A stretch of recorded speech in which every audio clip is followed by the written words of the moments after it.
¿Qué tal? Buenos días, profesores. Bienvenidos a esta sesión de retroalimentación. En esta ocasión tenemos la retroalimentación del trabajo que se ha venido realizando la última semana alrededor de los temas selectos. Como recuerdan, esto de los temas selectos se les dio la oportunidad que ustedes eligieran alguno de ellos. Durante esta semana ustedes estuvieron haciendo contribuciones, platicando un poco acerca de estos temas y empezar a ponernos de acuerdo, porque uno de los objetivos de este diplomado es que nos pongamos de acuerdo. Son temas que seguramente la mayoría de ustedes conocen, sin embargo, creo que ha sido fundamental el ponernos de acuerdo para poder dialogar y poder intercambiar ideas y propuestas. En esta ocasión, los temas selectos que se propusieron para este diplomado, pues fueron el aprendizaje basado en problemas y el aprendizaje basado en proyectos, del cual yo soy el responsable. También se movió el tema de aula invertida, esta metodología que ha sido tan aceptada por toda la comunidad educativa. Eh, Hemos tratado nuevamente de ponernos de acuerdo y en este caso el responsable ha sido el maestro Antonio Garcés. De igual manera, en esta ocasión tenemos un nuevo tema que es microaprendizaje. Este tema también está a cargo del maestro Antonio Garcés. Entonces, para iniciar nuestra sesión y en esta sesión de retroalimentación, para platicar un poquito de lo que se hizo esta semana, ya que la próxima semana, como ustedes están enterados, se continuarán estos temas, pero ahora incluyendo la parte de evaluación. Entonces, en esta ocasión lo que vamos a hablar es lo que se hizo durante esta semana. Entonces, para no hacer, como son tres temas, vamos a dar ya pauta a que el maestro Antonio Garcés nos platique de los temas que él ha estado tutorando, en los que él está a cargo. Adelante, adelante, Toño. Días, profesores, bienvenidos todos. Como mencionaba Ricardo, pues el objetivo es que ya nosotros podamos llevar al aula diversas estrategias de trabajo con nuestros estudiantes. Recordemos que la educación ya no es la misma que hace años. Si fuera así, no tendríamos una justificación tan evidente para poder presentar este tipo de enfoques de trabajo en el aula. Como mencionaba Ricardo, el aula invertida es una metodología que particularmente saliendo de la pandemia todavía se vio más favorecida. Ya es algo que se venía trabajando en otros ámbitos educativos, en otros países, pero que poco a poco había venido permeando en nuestro sistema educativo. Muchos docentes tienen una visión sobre qué es el aula invertida. La verdad es que es una metodología que no es una camisa de fuerza. Sin embargo, hay veces que sí hay que precisar algunos elementos y la intención de la plática de este día precisamente versa en las diferentes propuestas que nosotros estamos llevando en estos módulos para que ustedes las tengan un poco más precisas y si gustan profundizar en ellas, pues sin duda lo puedan hacer. Entonces, pues para no tomar más tiempo, dado la diversidad de temas que vamos a ver el de hoy, vamos a empezar. En este caso del aula invertida, posteriormente veremos microaprendizajes. Algo que es muy importante y que acabo de mencionar tiene que ver con nuestro contexto. O sea, nuestros estudiantes no son los estudiantes de hace años, ¿no? Ya su forma de convivir, de trabajar, es mucho, muy compleja y que a veces a nosotros como docentes, independientemente de la cuestión generacional, pues nos llega a costar trabajo entender, ¿no? Entonces, las metodologías pedagógicas para mejorar la enseñanza tienen que ver precisamente con estos cambios. ¿Qué pasa con nuestros estudiantes y cómo podemos de alguna manera comunicarnos mejor, ¿no? Tenemos que buscar soluciones significativas para ellos, porque sin duda, pues hay problemas con una inadecuada gestión del tiempo de nuestros estudiantes. Muchos de ustedes los he escuchado en diferentes momentos sobre que no quieren utilizar ciertos recursos o que los utilizan de manera deficiente, ¿no? Entonces, precisamente estas metodologías como el aula invertida, a través de apoyarse en investigación educativa de punta, pues va tratando de conocer qué es lo que nuestros estudiantes hacen, les gustan, prefieren y que de esa forma podamos llegar, porque no podemos comunicarnos en lenguajes diferentes, no vamos a poder llegar a ellos. Entonces, esta situación nos implica, como menciono previamente, conocer a nuestros alumnos para adecuar nuestra práctica docente en un enfoque que realmente ya pues es muy común y está centrado en el estudiante, ¿no? Ya el enfoque centrado en el docente, ya las cátedras pues no son tan beneficiadas por esta parte de interés de nuestros estudiantes. Entonces, el contexto es fundamental y voy a hacer una presentación precisamente de algunos elementos que están asociados a esta forma de trabajo en el aula que actualmente todavía se siguen utilizando.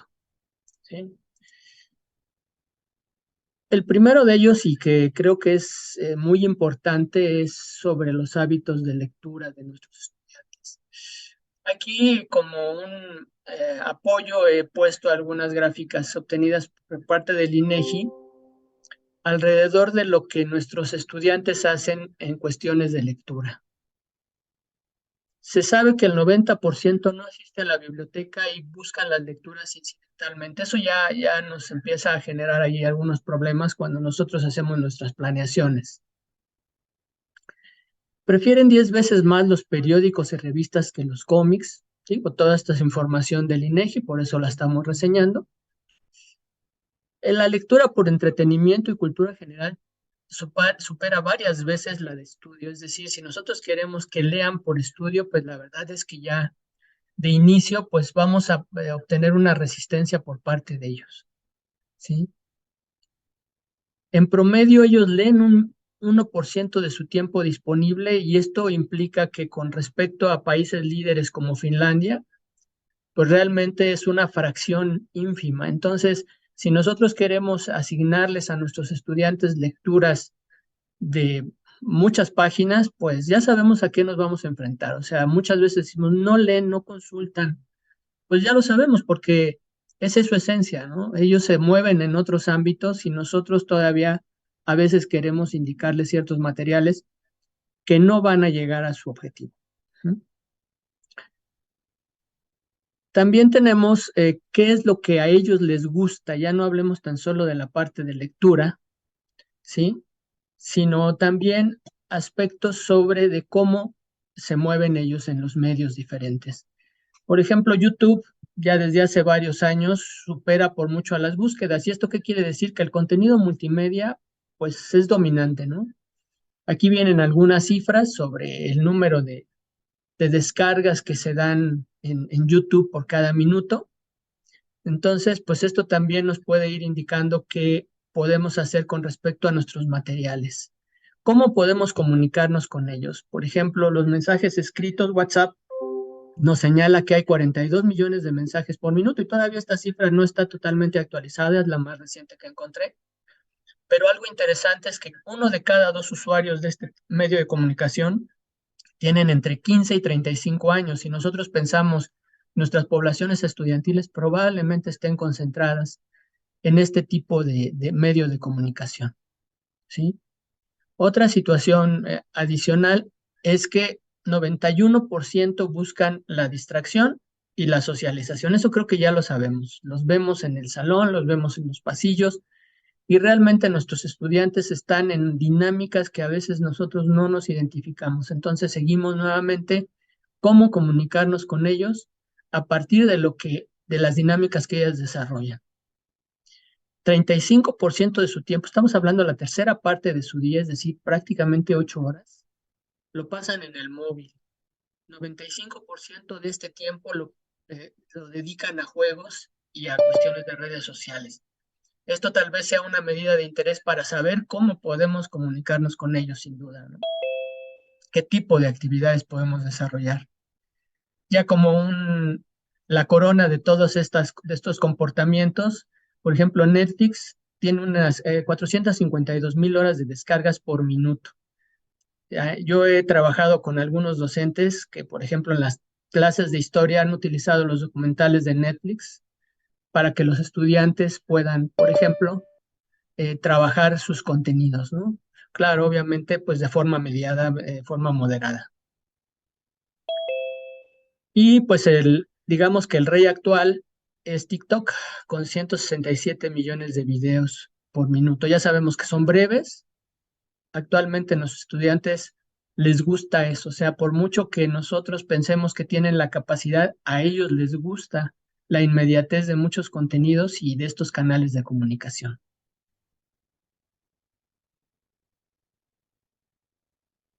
Por esto el aula invertida ha tenido, vamos, estas consideraciones y por lo tanto ha tenido cierto éxito, tanto en su aplicación por parte del docente, lo han visto de utilidad, se han identificado, como por parte del estudiante, pues porque poco a poco, sí, permite conocer al alumno, apoyarse en la socialización, la colaboración y lo que todos quisiéramos, ¿no? Que nuestros alumnos tuvieran una autogestión apropiada.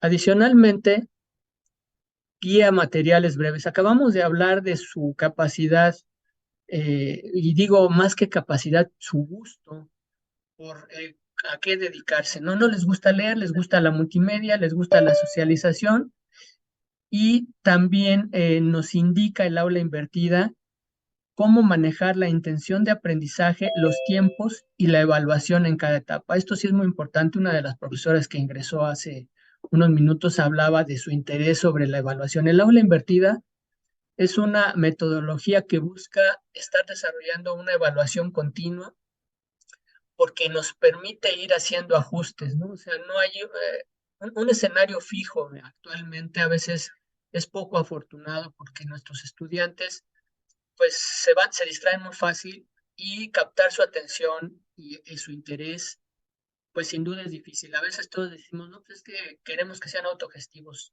Esto no se va a lograr fácilmente y estas metodologías pueden ser un apoyo para que nosotros vayamos avanzando con ellos, ¿sí?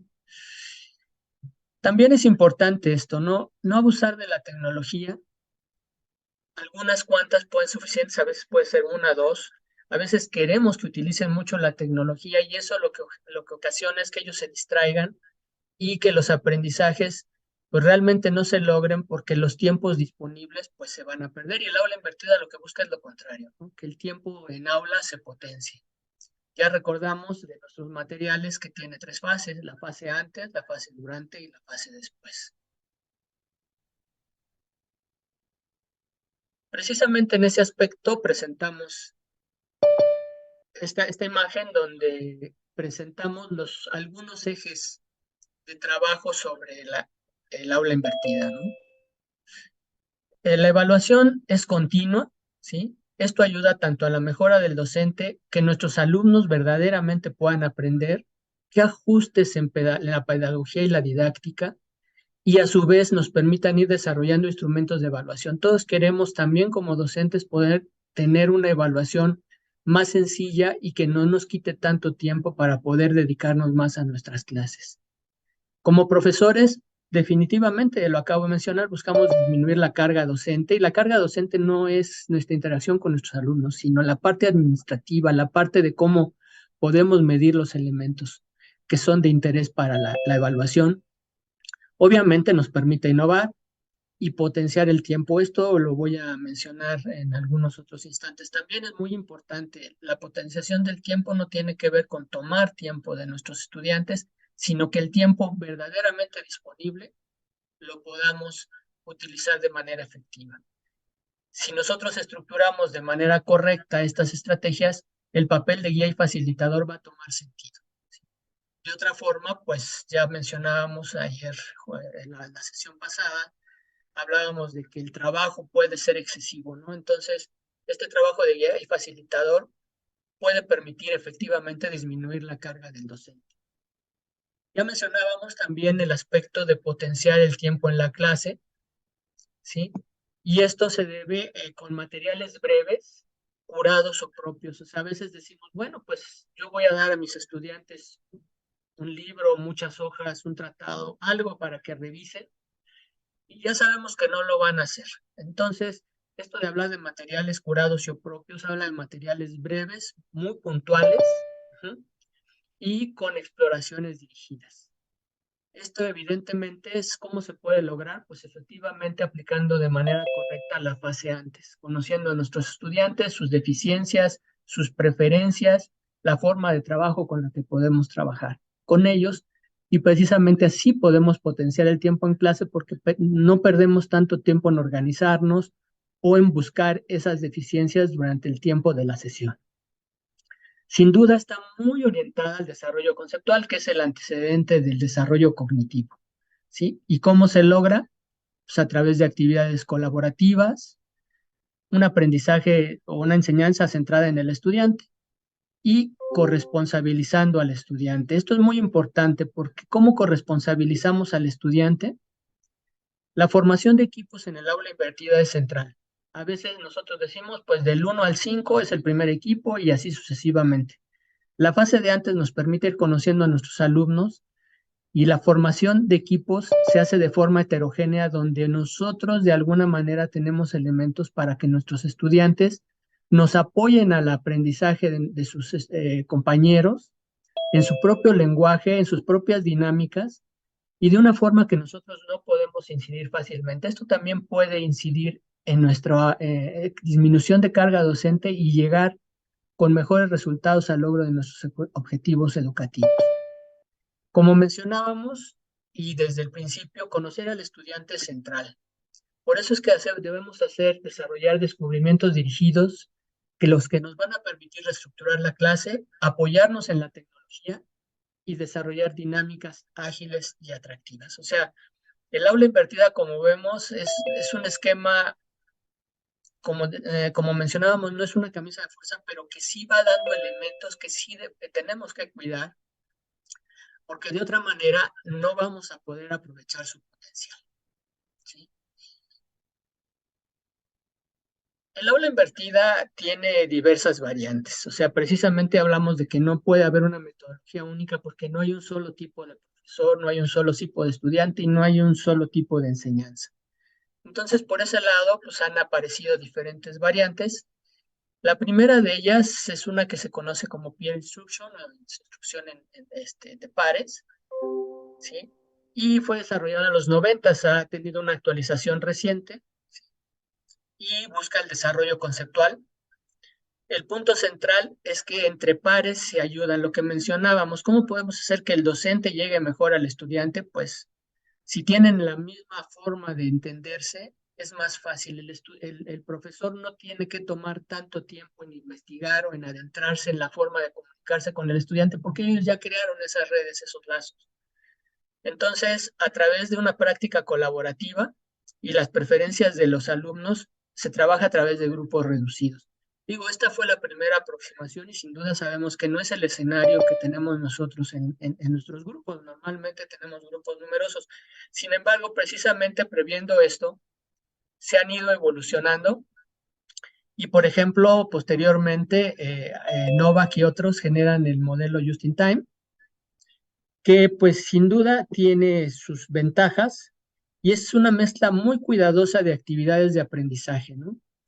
Indica la presentación de un cuestionario previo, como mencionábamos, para conocer nuestros alumnos y a partir de nuestras respuestas hacer ajustes de la preparación. Una profesora me decía que cómo era que era de 2 a 7 días. 2 días si es que a mí me tomara hacer mi adecuación 2 días o 7 días, digo, ya más sería poco práctico. Si a mí me toma hacer mi ajuste 7 días, es decir, yo tengo que mandar a mis alumnos para que yo pueda hacer esas adecuaciones, pueda hacer una revisión de la información de estos elementos, de estos cuestionarios, que nos puedan ayudar, que lo hecho fuera del salón de clases, que ya dijimos que es breve, pueda orientar al profesor y permitir que las dinámicas en clase sean mucho más ricas, ¿no?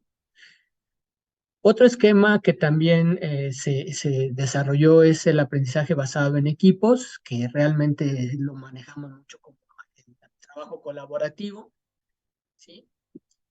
Y los equipos aquí ya mantienen las características que desarrollaron los primeros modelos y son equipos más grandes. Está orientado a trabajar en equipos más grandes que probablemente se acerquen más a la realidad de nuestros grupos y busca que los alumnos sean activos y aprovecha esa corresponsabilidad, ¿no?, de los compañeros. Es decir, yo también puedo hacer que mi evaluación considere que si el estudiante está realmente ayudando a sus compañeros, pues eso le beneficia. Entonces eso va a ser un estímulo para que nuestros estudiantes puedan apoyarnos y apoyarse entre ellos y lograr de mejor forma y en menor tiempo un aprendizaje, ¿sí?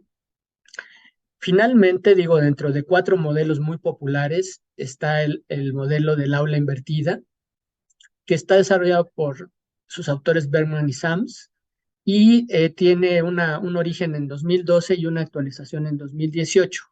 ¿Sí? Estas variantes, sin duda, esta es la más simple de todas, ¿no? O sea, precisamente viendo toda esta diversidad de actividades y de estrategias que se utilizan en el aula y pensando en que no todos los docentes tienen pues la disponibilidad por el tamaño de su grupo, la institución, porque también recordemos que las instituciones a veces no apoyan tanto el cambio de modelos educativos, pues precisamente este modelo último, retomando todo lo anterior, hizo ajustes e inclusive eh, propone variantes como el uso o no de videos para que ustedes puedan llegar con sus estudiantes. O sea, el video, la multimedia, ya lo veremos, permea a través de diferentes metodologías y sin duda, pues aquí hay una invitación a través del conocimiento de estos autores para los que ustedes tengan interés de conocer, puedan profundizar en el tema. Lo que sí puedo precisar también es que los 3 primeros modelos se desarrollaron mucho para la parte de ciencias y conceptualización y el último modelo ya retomó para una gran diversidad de materias y asignaturas, aunque nunca estuvo prohibido, la orientación inicial se le dio en ese sentido. ¿Sí? Bien. Algunas recomendaciones para la aplicación del aula invertida. Hablábamos de que pues todos nosotros quisiéramos que el alumno sea autogestivo, ¿sí? Pero para lograr esto sí necesitamos explicarles a nuestros estudiantes los beneficios esperados para involucrarse en una dinámica de este tipo, ¿no? Hablábamos en su momento de una fase previa al antes, donde nosotros les vendemos, por así decirlo, qué ventajas, qué es lo que van a hacer, qué es lo que se espera y cuáles son los roles diversos, ¿no? Cómo llegar con ellos con aprendizajes significativos, menos academicistas y aprovechar su trabajo colaborativo. Ya sabemos que la evaluación en el aula invertida debe ser continua, pero con indicadores, no debe ser subjetiva, ¿sí? Y para ello, pues nos podemos aprovechar de la tecnología. Muchos de ustedes trabajan en plataformas como Moodle, Teams, etcétera. Entonces, el aula invertida se adapta muy bien a todo esto, ¿no? Perdón, profesor, no se ven las recomendaciones. No, no, estas las estoy Ah, platicando. Si ustedes gustan, compartiremos la presentación. sí, discúlpeme, sí, gracias. No se preocupen. Para algunas cuestiones como los contenidos curriculares extensos, nos hacen una recomendación que sí seleccionemos de manera cuidadosa cuáles son los elementos que en un momento dado podemos enfocarnos principalmente, ¿no? Para el falta del estudio de los estudiantes o la oposición institucional, la heterogeneidad de grupo, la falta de antecedentes curriculares y el número elevado de estudiantes, ¿sí? Nos recomiendan diversos elementos. Ya mencionábamos, para los contenidos extensos nos piden una revisión cuidadosa y reflexiva sobre qué enseñar, ¿sí? Si yo tengo un currículum muy extenso, pues le voy a dar prioridad a los temas que son centrales y aunque están indicados en nuestra planeación, pues como docentes siempre tenemos los elementos para poder decidir qué contenidos son los que debemos de aprovechar y centrar. Para ganar el tiempo en clase, como decíamos, no podemos, sin duda, decir, bueno, pues nuestros estudiantes tienen mucho tiempo disponible porque realmente ellos no tienen una sola asignatura, tienen varias, ¿sí? Para esto necesitamos curar materiales, ¿sí? Desarrollar materiales previos, cuestionarios para conocer a nuestros estudiantes, ¿sí? Para los alumnos que no estudian y no revisan materiales, nos recomienda ampliamente que todos estos elementos se utilicen para la evaluación y que tengan un papel importante para que el alumno lo pueda valorar y que, como decía un docente que nos visitó de Chile, si yo le enseño sobre A, le pregunto sobre A y evalúo sobre A, ¿sí? Porque de esta manera nuestro estudiante sabe a dónde va, hacia dónde queremos que vaya y sobre qué se puede enfocar, porque a veces nuestros alumnos se sienten extraviados ante tanto contenido y cómo es que se le presenta, ¿no? Es importante que de esta manera los estudiantes también no sean evaluados por correcto o incorrecto, sino por las dinámicas de razonamiento y no se sientan inhibidos y se sientan a la vez incentivados, en contrario, para participar y para ayudar a sus colegas, ¿no? Porque de otra manera, pues la metodología no nos ayuda. Que las tareas sean claras, bien definidas y que no tome mucho tiempo en realizarlas. Cuando nosotros dejamos tareas muy largas, proyectos muy extensos, sin duda, pues también nos afecta esto que nuestros estudiantes pues no puedan realizarlo, ¿no? A veces están, si de por sí entregan a veces muy rápido, están unos minutos antes desarrollando las cosas y les dejamos tareas muy extensas, pues realmente no vamos a poder llegar a nuestros objetivos. Cuando tenemos problemas de estudiantes con brecha tecnológica, no se nos olvide grabar y poner a disposición los materiales para que a través de las redes sociales o los servicios de mensajería, como mencionábamos, WhatsApp u otros, puedan ellos de manera síncrona llegar a los aprendizajes, porque si no, sin duda, pues, ¿qué va a pasar? Que el estudiante, si no estudia, va a tener menos elementos que si tenía el interés a llegarse de los materiales, ¿no?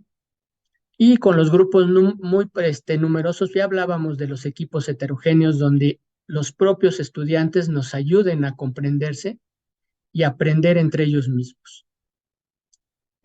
Otro punto adicional, los estudiantes con trabajo largo y con trabajo colaborativo suelen alternar papeles, es decir, el que enseña ahora escucha o apoya o desarrolla proyectos. Entonces, esto también lo podemos utilizar nosotros para beneficio del trabajo colaborativo, sí.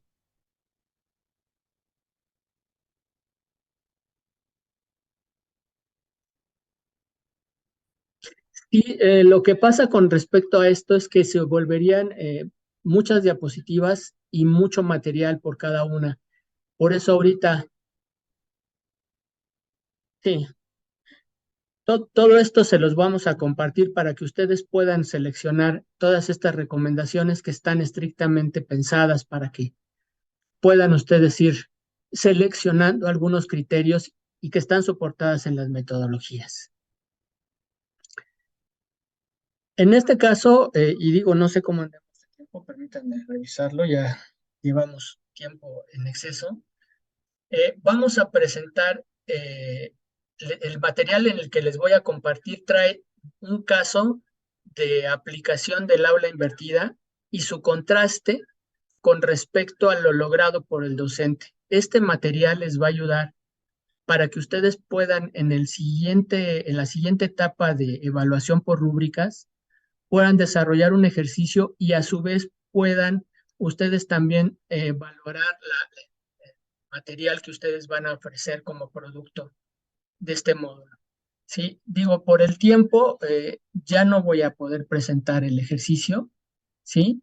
Aquí les muestro que está ya considerado y a su vez viene una comparación, una contrastación de la comparación de cómo se trabaja en la clase tradicional y algunas ventajas que se pueden obtener en el aula invertida, ¿sí?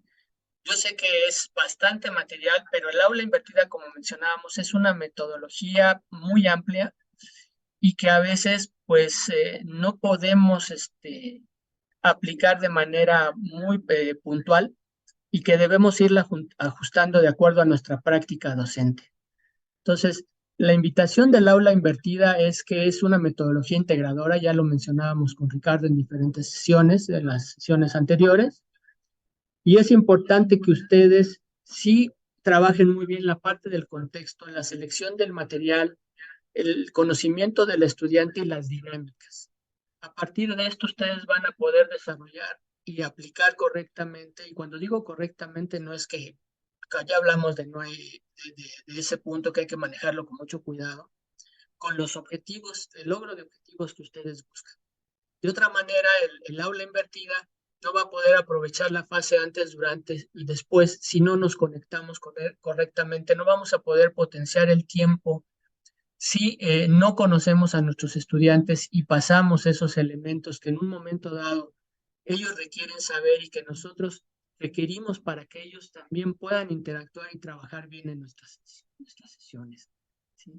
Entonces, la invitación del aula invertida es una metodología muy atractiva, es una metodología muy productiva y que actualmente inclusive dentro de las recomendaciones de nuestra propia universidad, de la UNAM y de otras casas de estudio, es utilizarla.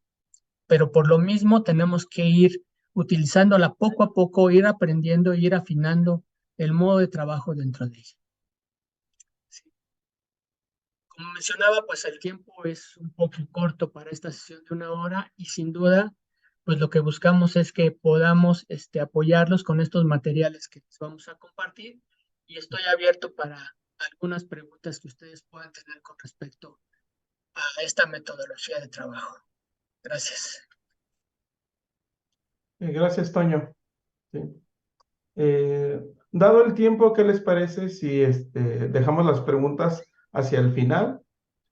Porque nos falta presentar todavía lo de ABP y de microaprendizajes. Si quieres, Toño, yo presento ahorita ABP para que descanses un poquito y yo continuamos con ABP. Con microaprendizaje, sí, gracias.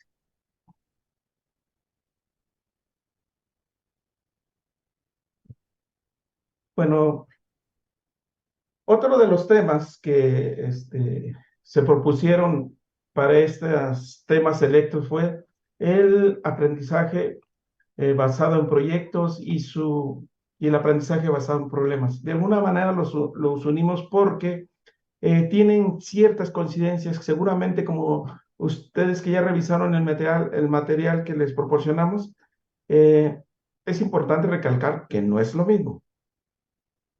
Tienen muchas coincidencias, pero no es lo mismo un ABP proyectos que un ABP problemas. Sin embargo, ante las coincidencias, pues podemos trabajar con ellos y encontrar algunos detalles particulares y podemos encontrar ciertas situaciones que nos permitirán a nosotros como docentes poder articular toda esta metodología y poder utilizarla de manera exitosa en el aula. Bueno, en este caso, la sesión de retroalimentación, yo he estado tratando de seguir y estar viendo lo que ustedes han estado haciendo en el aprendizaje basado en proyectos. Bueno, voy a seguir mi presentación.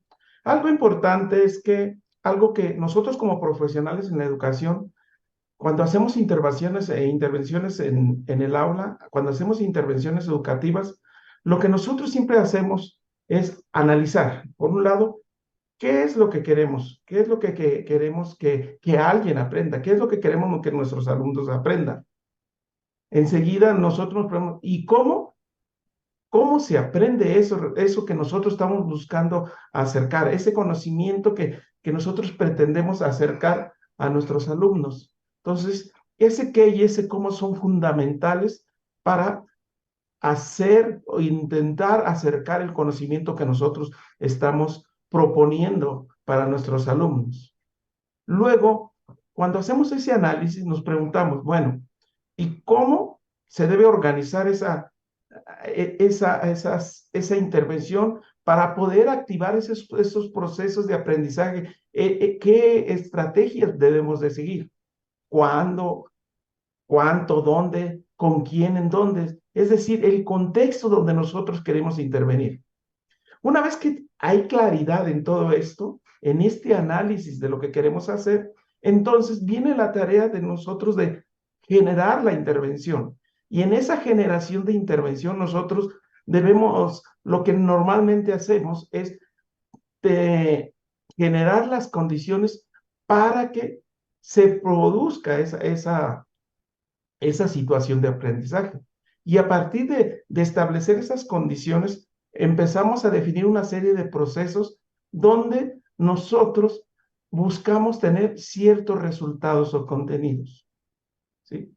Esto tiene que ver mucho porque desde el momento que planeamos una situación educativa, nosotros también ya sabemos hacia dónde queremos llegar, ¿sí? Ahora, existen diferentes metodologías.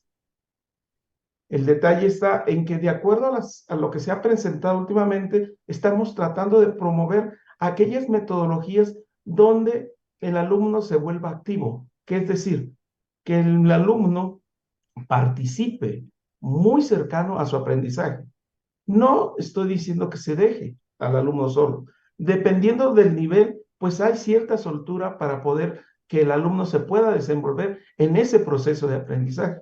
No es lo mismo, ¿sí?, hacer una actividad con niños de kinder, primaria, o en el caso aquí que hay muchos profesores de media superior, que en licenciatura o inclusive un nivel superior, en algún posgrado, ¿sí?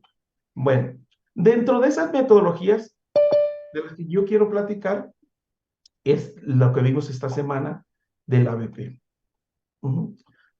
Para eso yo creo que es fundamental e importante ponernos de acuerdo en qué es un proyecto y un problema. Y como les decía, existen diferentes coincidencias.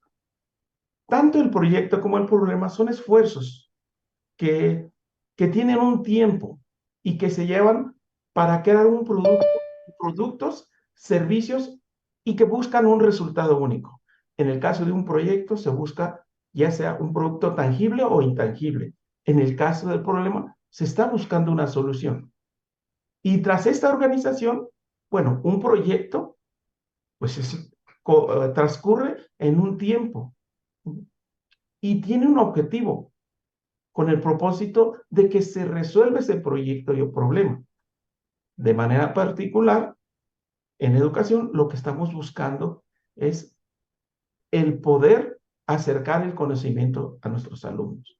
Los proyectos y los problemas no son lineales, por eso pongo este juego de serpientes y escaleras, porque muchas veces, dependiendo de nuestros alumnos, dependiendo de la situación que se esté dando en nuestra escuela, facultad, van a ocurrir muchas cosas y nosotros tendremos que hacer adaptaciones a nuestro desarrollo del proyecto o problema, ¿sí? Entonces, generalmente la gente que gestiona proyectos sabe que si bien es fundamental establecer el objetivo, el contexto y acotar el problema, sabe que durante el desarrollo del problema van a ocurrir diferentes situaciones que van a requerir de que se hagan ajustes a ese proceso. Y ese ajuste debe ser muy bien cuidado para que no se pierda el objetivo inicial. Sí que exista cierta variedad en el proceso, pero sin perder la esencia. Nosotros vimos en lo que les compartimos durante esta semana que los proyectos y los problemas ambos tienen un comienzo muy importante.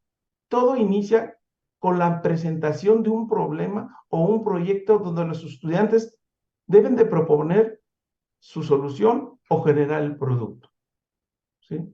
Ahora, algo importante es que el producto debe surgir de una necesidad dentro del contexto del alumno para que esto lo motive y se pueda integrar de manera más eficiente hacia los aprendizajes que nosotros proponemos realizar, de manera de promover su interés. De esta manera, también lo que buscamos es que el producto final sea un elemento guía de los aprendizajes que nosotros queremos acercar.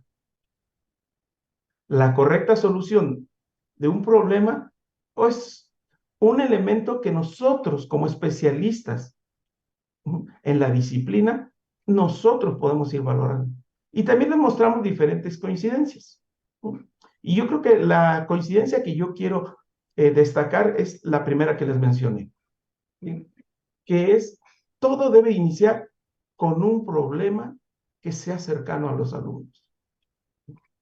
Pero no es simple, es complicado. De manera general, cualquier proyecto, independientemente de que sea educativo o que sea tanto en la industria, donde quiera, y las metodologías que ustedes revisen siempre van a tener cierta convergencia. Todo proyecto requiere una iniciación, es decir, que exista una necesidad. Hay que planificarlo y una vez planificado hay que ejecutarlo. Pero no es suficiente con ejecutarlo. Hay que darle seguimiento y control para ir viendo que todo lo que se planeó se va realizando en tiempo y forma. Y para eso hay que generar estrategias, perdón, para dar seguimiento al proyecto y llevar el control del proceso de desarrollo. Algo importante que luego se nos olvida es que todo proyecto, al ser temporal, debe tener una etapa de cierre del proyecto. Y vayamos en cuestión educativa. Un ABP, ¿sí? Al igual que cualquier proyecto, tiene un objetivo educativo, tiene una planificación, tiene una serie de sesiones que ¿cuántas pueden ser? No, depende. Ahí no hay como una recomendación, una, dos, no. Muchas veces un problema o un proyecto quizás se puede resolver con una sola sesión. Particularmente los problemas, quizás los proyectos requieran un poquito más de inversión de tiempo. Y nuevamente el seguimiento y control y cerrar ese proyecto. Pero ¿qué pasa?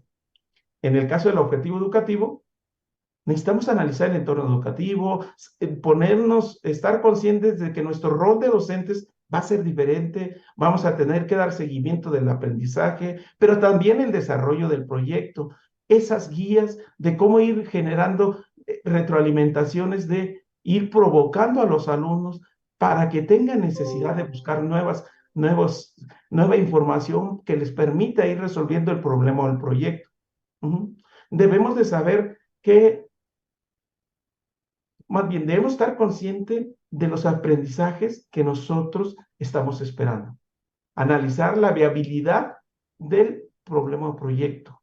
Eso es muy importante porque principalmente en proyectos luego se nos desborda los tiempos que tenemos durante el semestre o en el caso de que sea anual. Eso es muy importante. Ahora, no todo proyecto debe ser muy largo. Yo la recomendación que hago, si es de las primeras veces que se acercan a esta metodología, empiecen a lo mejor con una unidad o una serie de actividades, pero sí hay que tener reflexión de todo lo que implica el desarrollo de una actividad educativa, tener bien definido el objetivo.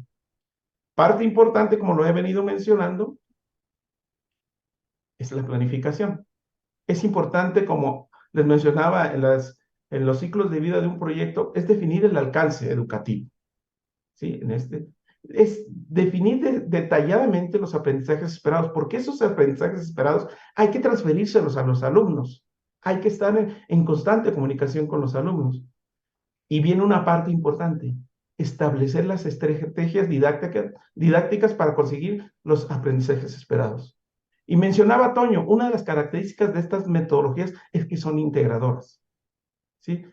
El ABP se apoya de otras metodologías, quizás muchas que ustedes ya conocen, algunas de las que nosotros propusimos aquí durante este primer módulo, donde hablamos para quizás necesiten apoyarse de búsqueda de información, de hacer actividades de pensamiento crítico, y con eso hay que buscar metodologías que les puedan ayudar a ir generando las diferentes etapas por las que debe de pasar el aprendizaje basado en proyectos o en problemas. Algo importante y que siempre no le damos la importancia que debemos dar es analizar los riesgos.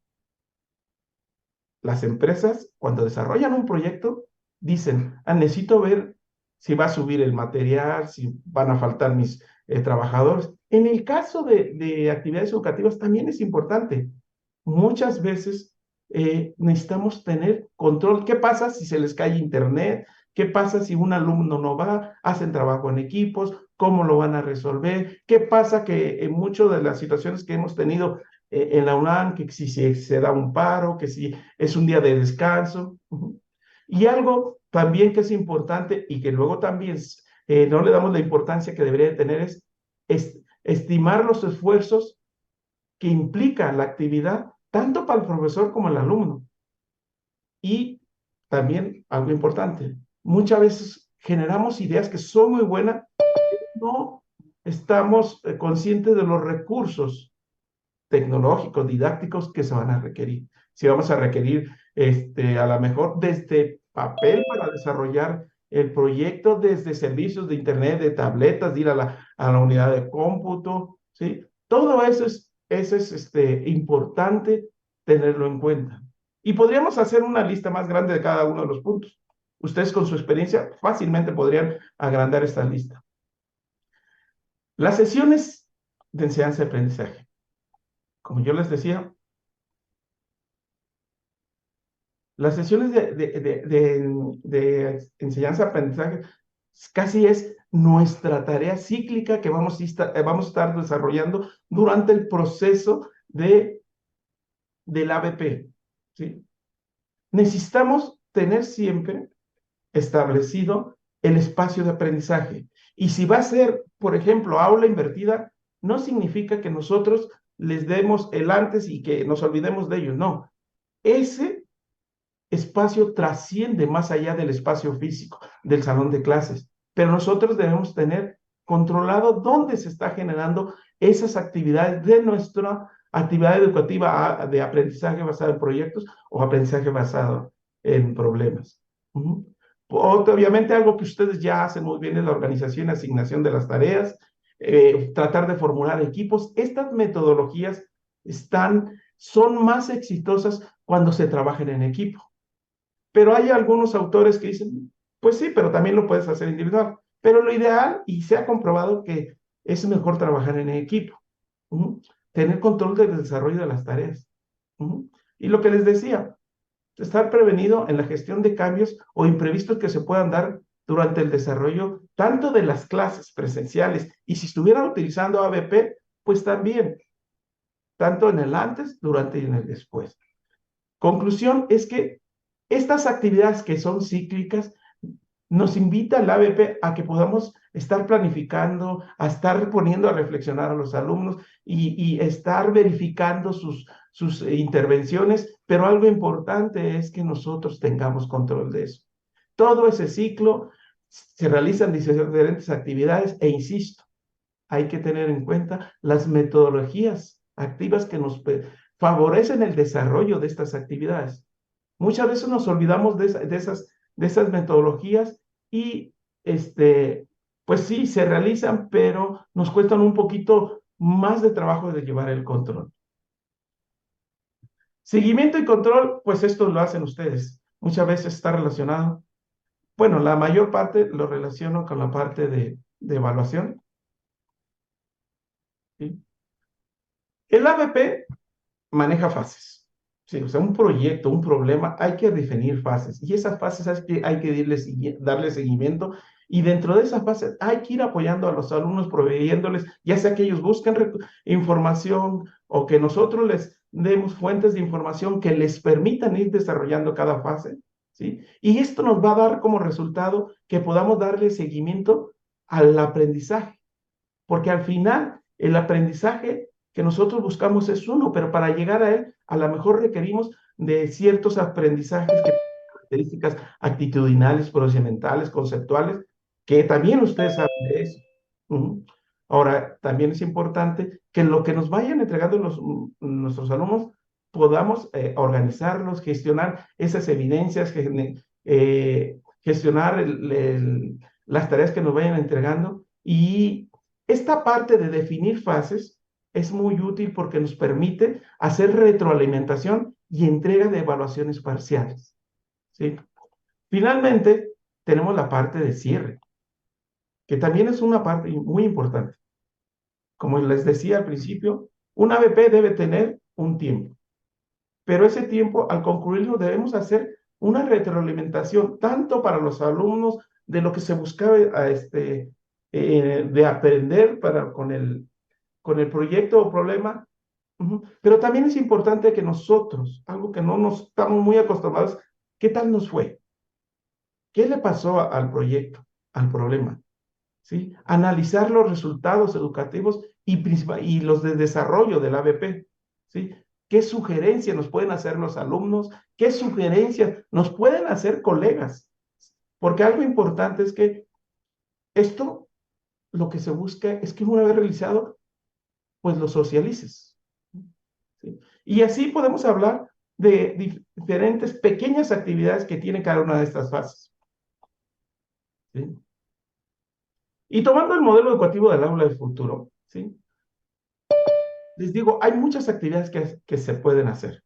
En el caso del modelo educativo del aula del futuro, nos hemos enfocado a promover como actividades muy puntuales. Nosotros consideramos que la recopilación y organización de información es importante por todo el mundo de información que hay actualmente.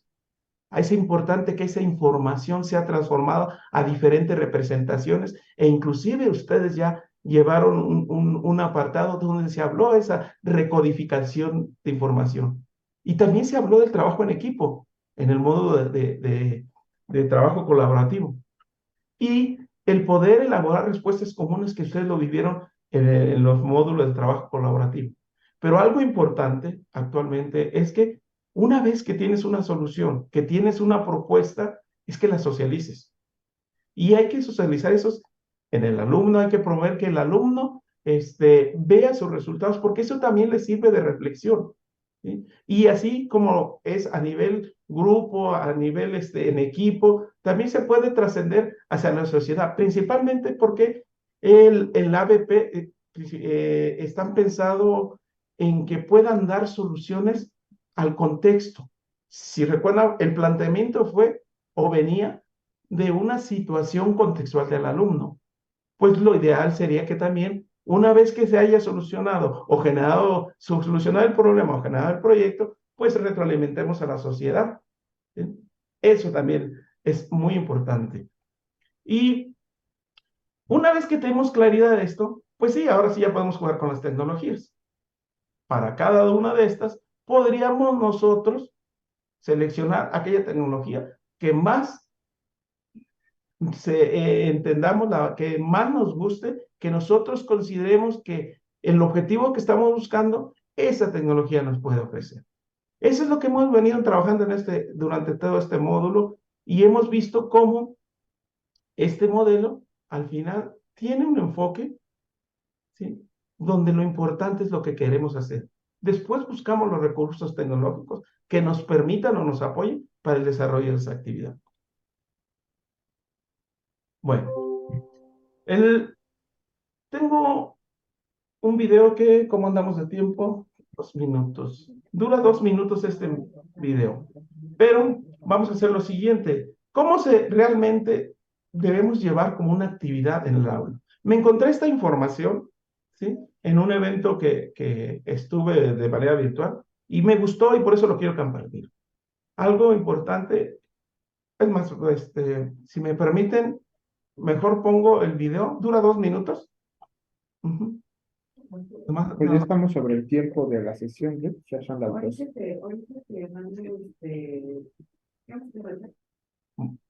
Bueno, creo que les puedo compartir la información. El planteamiento es el siguiente. Primero, plantea un problema. Lo ideal es que formes equipos equilibrados. Y importante, define el producto final. Si es problema o proyecto, organízalo, planéalo. ¿Sí? ¿Sí? Promueve que los alumnos obtengan información. Da un espacio de análisis y síntesis para los alumnos. ¿Sí? En donde tu intervención sea de guía nada más. Produce las respuestas, presenta el proyecto y da respuestas colectivas. Y finalmente, da una retroalimentación para que el alumno pueda evaluar más allá de la nota que se va a registrar en su calificaciones, ¿sí? Bueno, los falsos proyectos. Creo que esta parte, y quiero mencionar que después de estar revisando esta información, me gustó esta parte, es de una didacta de sudamericana, donde me gustó mucho y se los quiero compartir. ¿Cuáles son los falsos proyectos? Aquellos donde no hay una situación de la vida real, donde solo se aplica este conocimiento, no se generan discusiones de los contenidos, no se llega a algún análisis o solución, no se generan discusiones, no existe alguna estrategia que motive a los alumnos a acercarse al conocimiento. Despiertan la curiosidad, pero no son permanentes, ¿sí? Solo la primera vez se acercan y eso ocurre mucho cuando usas tecnología. No existe un motivo para su realización. Surge nada más por una idea, pero no hay un contexto por qué realizar ese proyecto o ese problema. Y lo que ocurre mucho es que generamos una serie de sesiones y esas experiencias siempre están aisladas, no están dando una aportación a la solución del problema o una aportación al objetivo educativo que queremos llegar. Muchas veces los proyectos son ambiciosos o los problemas. Este se da principalmente los proyectos y no se tienen los medios para dar respuesta. Y muchas veces lo que resulta de todo este trabajo es que el producto es ajeno al objetivo educativo. Y podríamos mencionar diferentes ejemplos. Si tú dejas un ensayo y ese ensayo ¿qué? Está contribuyendo a lo que tú planeabas desde el punto de vista educativo, está contribuyendo algo a la situación del problema. Experiencias en los laboratorios, sé que hay muchos profesores de ciencia, las experiencias en los laboratorios en los que los alumnos solo siguen instrucciones paso a paso. Bueno, eso, pues sí son actividades de aprendizaje, pero no son proyectos que realmente estén siguiendo la metodología ABP. Muchas veces se dejan tareas o se hacen indagaciones, resuelve cuestionarios, resuelve una guía, resuelve este experimento y velo resolviendo y te da. Pero bueno, eso sí es una actividad educativa, pero no es una actividad que esté siguiendo la metodología de aprendizaje basada en proyectos. ¿Qué es lo que pasa? Hay una parte importante, es la evaluación. ¿Cómo encontrar el equilibrio del aprendizaje y el proyecto, entre el proyecto y problemas? Bueno, en esta semana se está trabajando en esa parte y esto lo dejo así porque me gustaría mejor platicar de esto la próxima semana.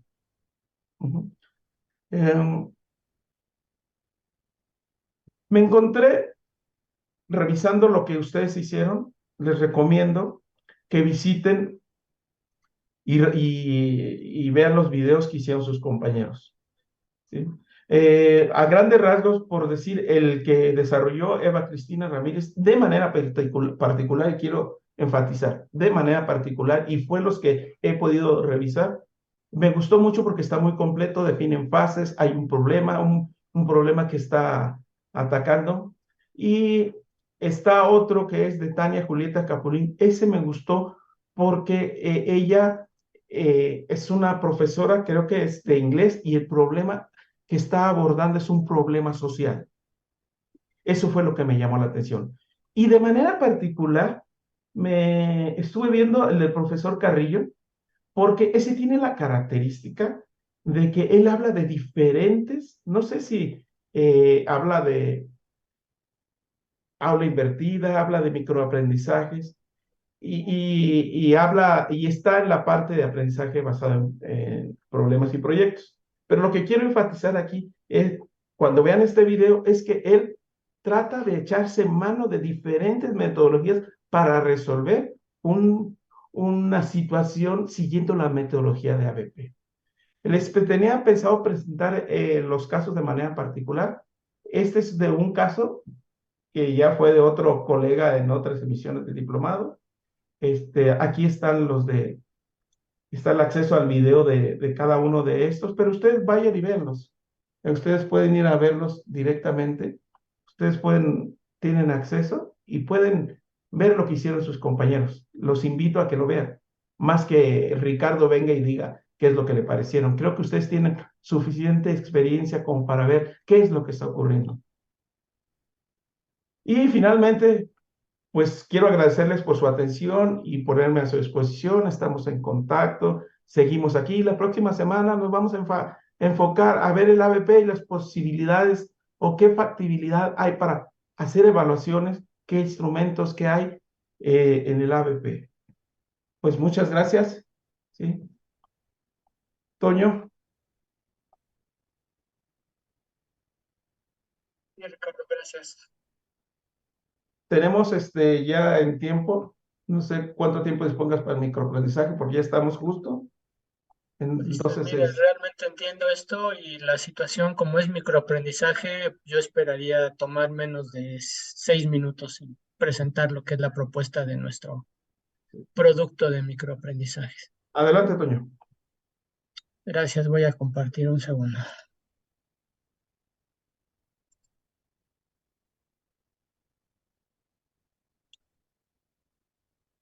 Permítame un segundo.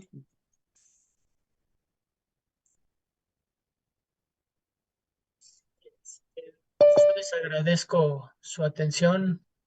Los temas previos pues sí requirieron un poco más de tiempo y no es que microaprendizaje no requiera de algún tiempo, sin embargo lo voy a presentar en la propuesta del propio microaprendizaje, no tanto en el Pechacucha, pero sí en su brevedad de aplicación. Entonces voy a proceder a comentarles algunos elementos que sería interesante ustedes tomen en cuenta para la actividad de la siguiente semana.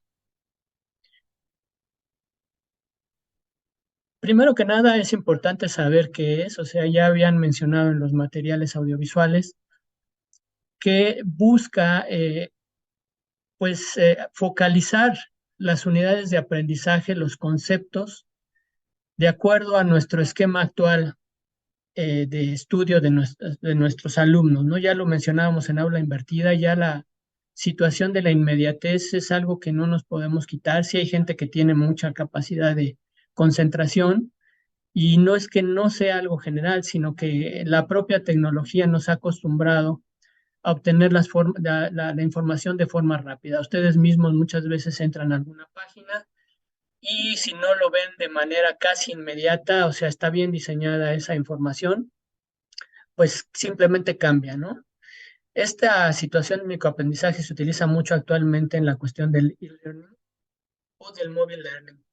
Sí, también es importante mencionar que, como ustedes lo saben y han visto seguramente mucho de este material en los medios, todo en los teléfonos, en internet, ese es un aprendizaje o un contenido que va de algunos segundos, realmente pueden verlo en segundos, y cuando mucho en 15 minutos. Ya si nos excedemos, ya el público que lo ve, el público objetivo, ya no tenemos su interés.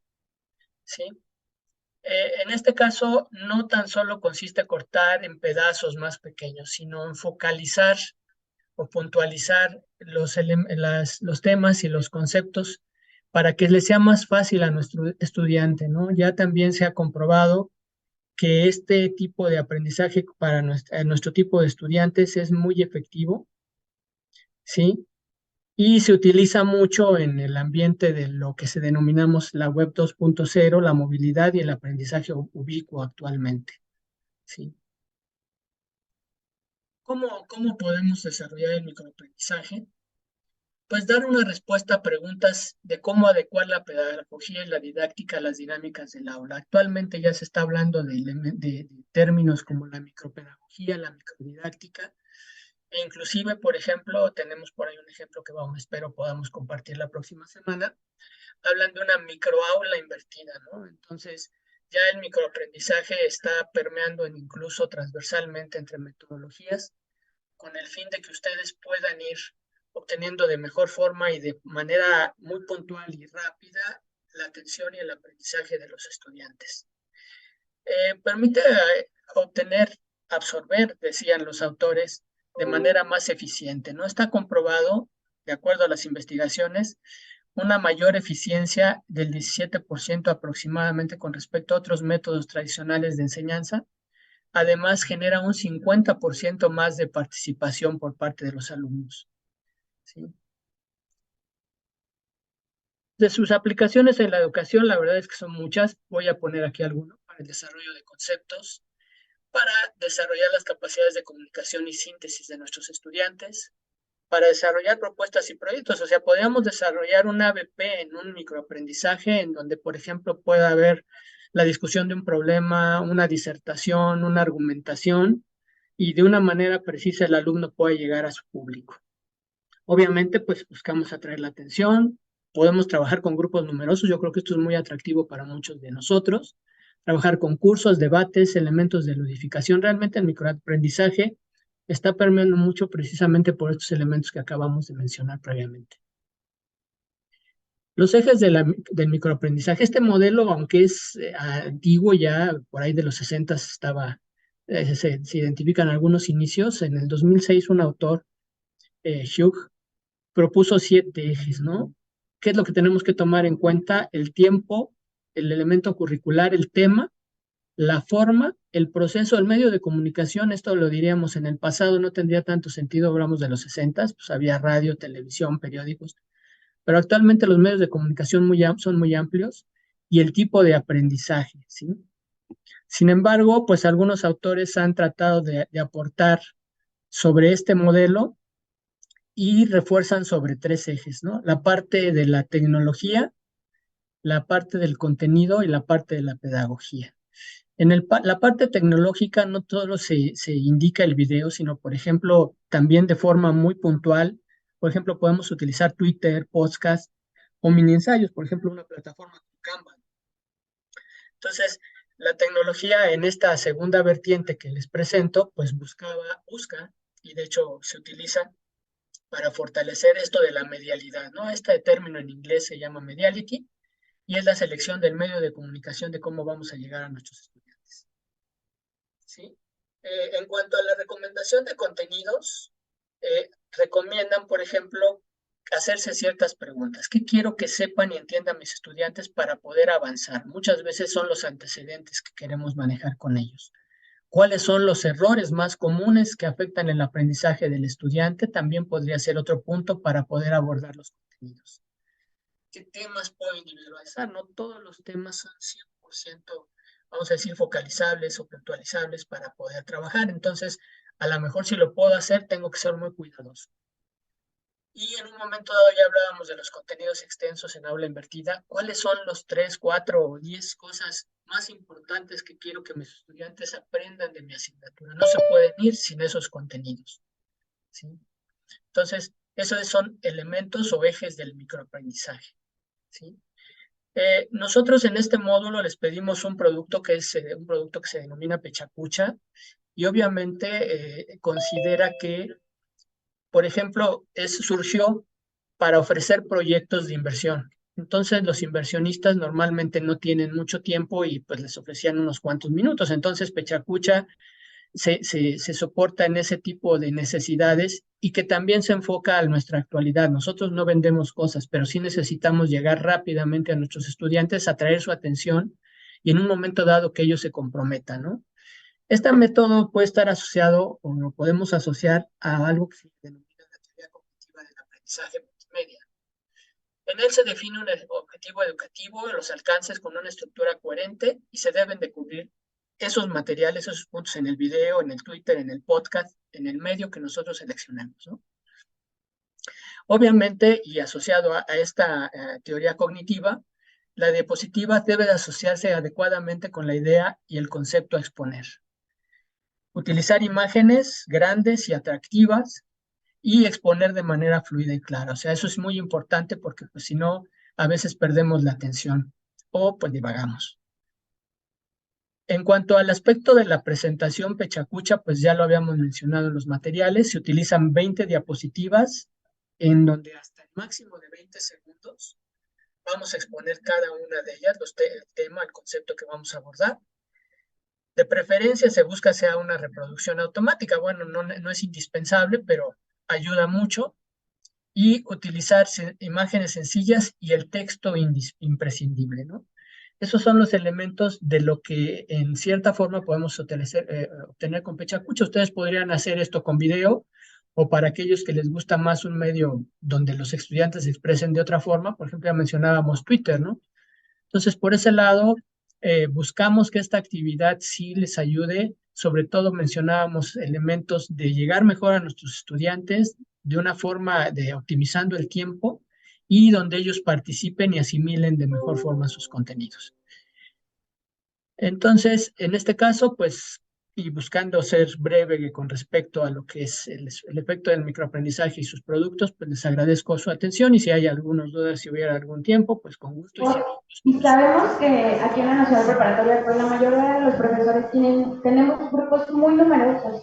Entonces, a mí la recomendación que me gustaría hacerles es con Moodle, buscar un entorno virtual de aprendizaje que a la vez vayamos nosotros construyendo y, por ejemplo, en Moodle se automatizan muchas situaciones. Si se dan cuenta, todos los pasos que nos dio, toda la estructura que nos dio el portafolio, lo tenemos en Moodle. Actividades. Hola, no sé si la profesora Verónica estaba participando aquí o tenía su micrófono abierto. Esa es mi experiencia. No sé. Bueno, ahí les tengo una propuesta.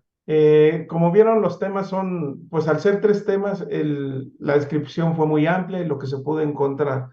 La propuesta es la siguiente. Automatizar Podemos estar atento a las actividades, secuencias, evidencias. nosotros podemos estar atentos a los foros y que ahí nos puedan decir sus inquietudes, dudas, porque ya ahorita nos pasamos casi 15 minutos y por respeto al tiempo de ustedes y por otro, darle la importancia a sus dudas, les propongo que en los foros de discusión, ahí establecemos este diálogo y con gusto, en mi caso particular, Toño en aula invertida, yo en ABP y microaprendizaje, estaremos al pendiente de sus dudas. Sí, muchas gracias, profesor. Ujú. Bueno, ¿están de acuerdo? Y si o alguien que quiera externar algo muy rapidito, pues lo podemos atender con gusto. Jaime, ok, dice que está de acuerdo. Bueno, entonces hacemos eso. Estaremos atentos en el foro y con toda la confianza del mundo, eh, estaremos ahí intercambiando ideas. Pues les agradecemos mucho su asistencia a esta sesión de retroalimentación de estos 3 temas que hemos estado trabajando. Gracias. Que tengan buen fin de semana.